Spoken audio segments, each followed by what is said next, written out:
This is the story of how one man took two ingredients that nobody ever thought should be brought together and united them as one. This is Resolved Artwork 3.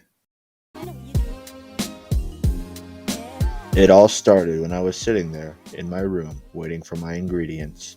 First, I was given shape, which I was happy about.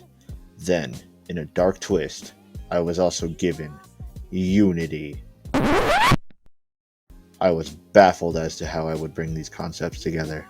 I was lost, but then I remembered one day when I was on Cool Math as a kid, and I discovered tessellations, which are basically big patterns of shapes that all fit together over and over to form a larger image, which is exactly how these two should be brought together.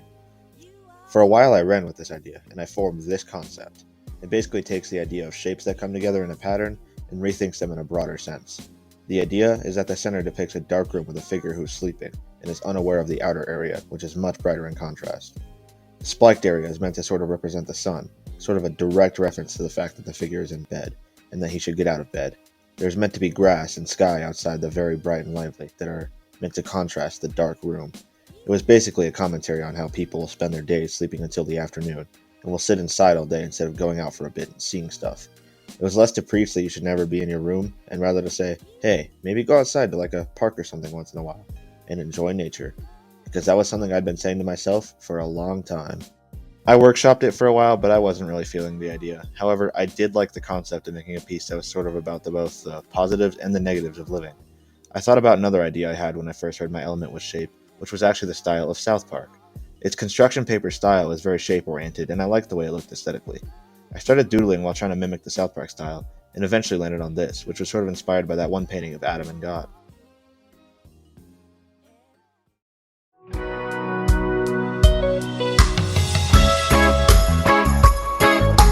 So the first idea I had was actually to show a young child and an adult sort of touching fingers like the same person, and to show the differences between the two. But I thought that was really like on the nose and not really creative. And also the way I was planning it, it would have required a lot more detail than I would have felt like doing with construction paper. So I sort of doodled it a bit more and refined it a bit more, and I settled on a bit more of a simplistic style where I would just make them both expressionless and simplify their limbs a bit. I decided I was going to make the kid out of colorful construction paper while making the adult out of more bleak newspaper that had a lot of headlines about bad stuff, from debt to like bankruptcy to the coronavirus to like heart stroke, things that adults have to deal with. And the idea was basically to show the contrast between how a child is kind of ignorant and carefree, but the adult has to deal with more stressful things and more pressing things, and they have a lot more of a hard life. But also to show that they're still one and the same, and that they're basically the same person, and that like despite everything else, they're still the same.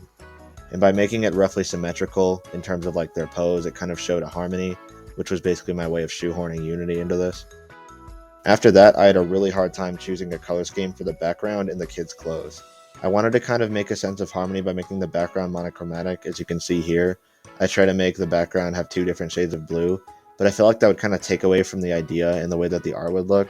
And I also was kind of limited in the colors I had because I just had construction paper. I couldn't like make my own. And I also at one point thought about making the kid rainbow to kind of show his like innocence and make him a lot more colorful than the adult, to show like childhood's more colorful while adulthood's more like bleak, colorless, and off-white. But I thought it would kind of look better overall if I just made the child look a bit more realistic.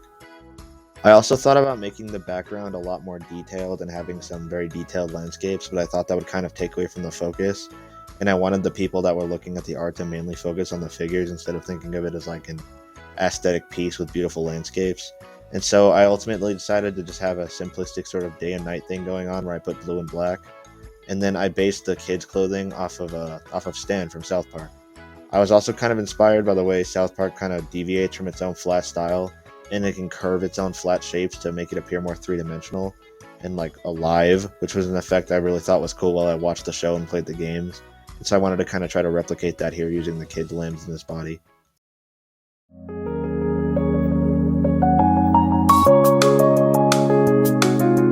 After I finally had my idea done, I decided to first start by making a background that was split in half using the day and night, and then I began a long process of sketching out and cutting out shapes, and then positioning them slowly on my background paper. Slowly, I achieved the look I started going for, which was to make it seem sharp yet rounded and appear alive at the same time. But cutting the newspaper was a bit more risky because I only had one of each article, and I really wanted to make sure I captured like the exact important area of each so you could tell what the idea was. Like if I had an article about like racism, I wanted to make sure I got the word race in there so you could be like, oh yeah, hey, there's the controversy.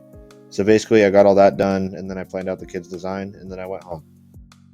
Now that I was home, I decided to spread all my pieces on my desk and get to work. Here's a bonus picture I took of the kids' pieces along with his inspiration.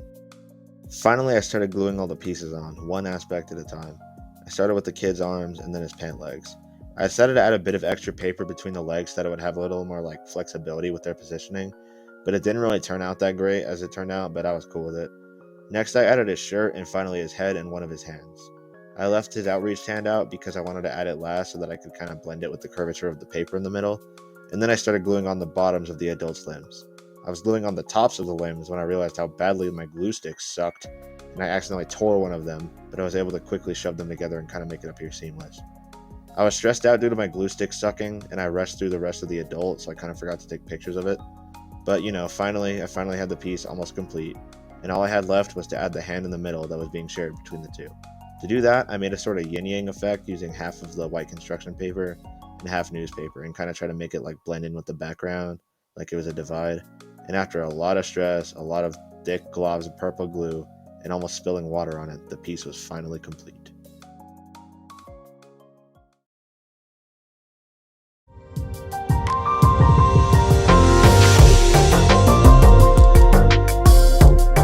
Despite all that work, I still think there are things you can critique and reflect on about this art.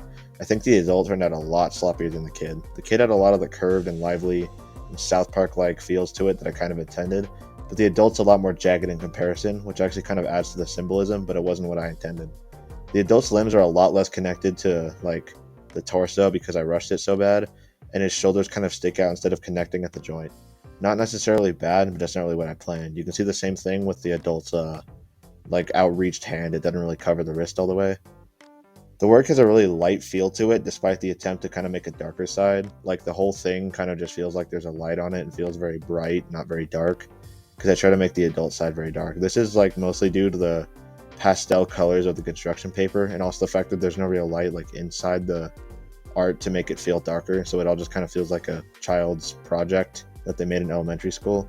The work is composed in like a symmetrical manner, but there are like small differences that can kind of harm the unity because the kid's a lot further away from the edge than the adult is, and they're both different in shape and size.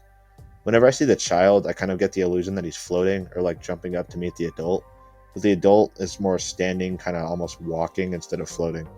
I intended it to look as if the two were sort of floating in space or if they were in their own mind, but instead the child is kind of floating while the adult is just chilling there. I still think the art turned out well though. Also, as a bonus, here's like a kind of cool picture I took where it's just the artwork along with all the things that helped it come to life. From the materials to all the paper, all that. So, to try and see if you can see where all the shapes came from.